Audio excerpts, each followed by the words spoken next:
When's the last time you worried about like covering your monthly expenses? Well, okay. So I had a really weird path. Like I now am a professional writer. Like I'm part-time at the Atlantic and then I write novels and then I've had I've been able to then do that and parlay that into screenwriting. So it was good, but like I got an actual real advance. Like I remember my agent, like I left New York. When I decided to write, I was 40. So I promise I'm going to get to the answer, but I decided to write when I was 40 and I'd been an art major in college and I just wanted to do something creative. And so like me and my kind of friend from college ended up running a luxury event planning company, which like it made sense. However, I stumbled into that at the time, but in hindsight, I'm always like, I'm not completely sure how that happened, but it was a really creative life. Like it was like our friends were like photographers and florists. And like, I mean, like when you took away the stress of the people that were paying you, like, or not paying you, as sometimes happens. It was, you were doing something creative, but it was really, we were at the mercy of rich people and then the economy, right? So like that incident that I wrote about in the article when I really was like, I don't know what's going on, was during the recession and half my clients were at Bear and Lehman. And They're so probably not like, there anymore, I'm oh, I guessing. mean, they Yeah. then were nowhere. Like then they were Yeah. nowhere. And it's like suddenly, like, you know, it was like we went from feeling like this is amazing, our small business is prospering, to like being like, what are we going to do? And we had taken out a line of credit because the business seemed like it was doing so well. And then suddenly, like, we were living off that line of credit until this passed. And then it took so long to pass that I then spent the next 5 years of my life. That was like '08. It broke. And see, because finance in New York, like they felt it fast, right? And I actually remember going to the flower district in like December of '07, and they were like, everybody's cutting back their holiday parties. And so that was like the canary in the coal mine. Like, you know, like it was like, and we were like, this isn't good.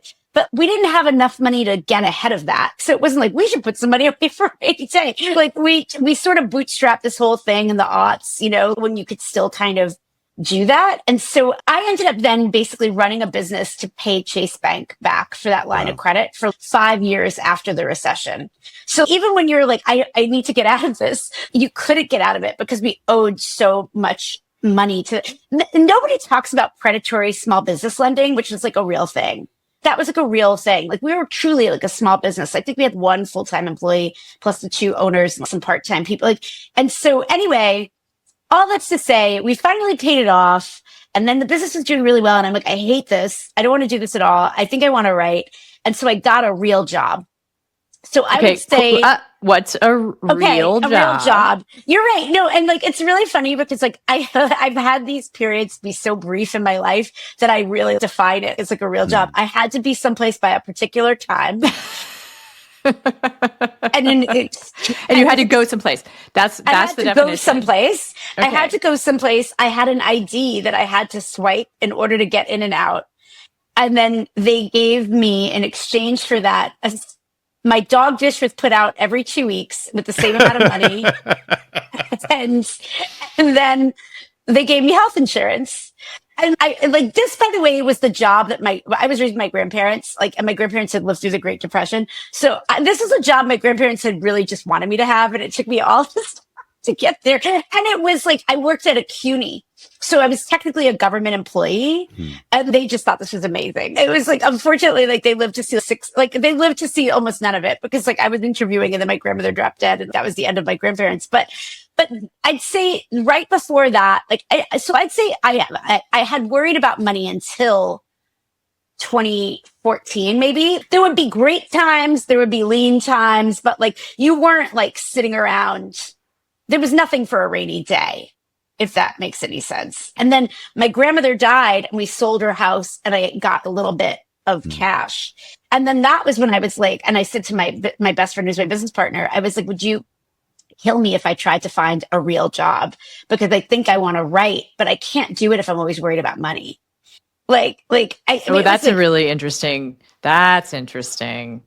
Oh, it was very difficult. It was like, I Yeah. didn't even think about doing fiction at that point because I think the thing about a small business, especially when it's a service business that people don't think about is you can be the best financial planner in the world, right? Well, I mean, anybody that does anything freelance, you could stagger the workout and send the invoices and be like, this is going to be due then and blah, blah. But if people don't pay you, That's part of the name of the show is that feeling right there. It's past due in terms of bills, but also past due in terms of invoices that we've sent out, money that we're yes, depending on that does not come when it's supposed to. There's a third meaning, which is past due for credit and recognition.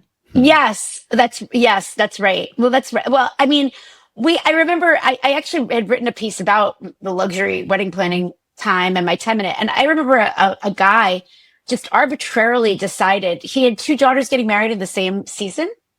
And, like mine was the second one. Like one got married in May and mine got married in September or something. And the other woman was like $20,000 less her fee. And so he just arbitrarily decided to not give us the last $20,000 that he owed us. But I had like 7 women up there on my team, like that had worked for a week around the clock. You know, like it's like that meant something. You know what I mean? Like it's this wild thing where like something doesn't mean anything on the other side. You know, it's like we're having like the person producing the content or the creative work or any of the labor is just engaged in a fully different conversation with the people on the other side, right? So yeah, so I'd say where I stopped thinking about it because once the dog dish came out every 2 weeks, it's amazing what the regularity of that can do. Like it's amazing. That in and of itself is such like a mental shift. Yeah. We talk about that a lot.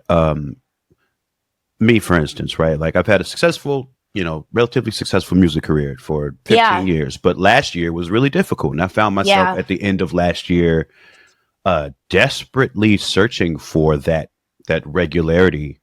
And when I was trying to make moves in that direction, because of the nature of my work history, I found it damn near impossible to do. In that position you were in 2014 when you made that decision, like what was it difficult to navigate in terms of identifying a job that you felt like you were suited for and people would hire you? Well, I think the second part is what's so interesting. Nobody would hire me.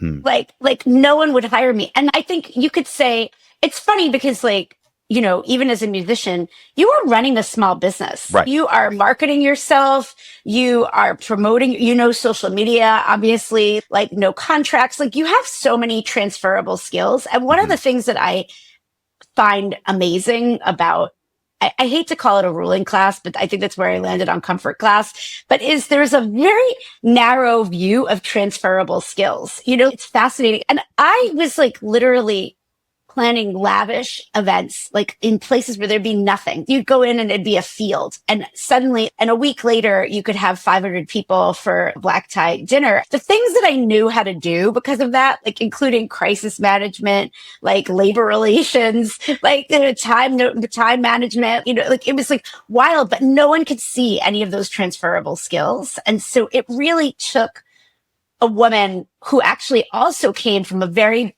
blue collar background and ended up running one of the CUNYs in New York that was like, you know how to talk to people with money and I need somebody in fundraising. But it was only because I think she was so anachronous to that job and position that like she was able to see and look at other skill sets and how they might help her out. And so that was how I got that job. But it was a lot of effort. Oh my God. Like, especially going through now, I didn't know this. Like I felt so long it had been since I tried to do this. They have like computers going through your resumes. Just scan for keywords and things. Yeah. And I don't know. I don't talk corporate. Like, I mean, I should probably not talk about this, but this is part of why we're here. Like, even when I came, I was like kind of, I had a newsletter at The Atlantic at first. And so I was kind of just on contract. And then I said, I need to take some time off because I need to sell a couple of scripts so I can get insurance for next year because I think we're going to go on strike.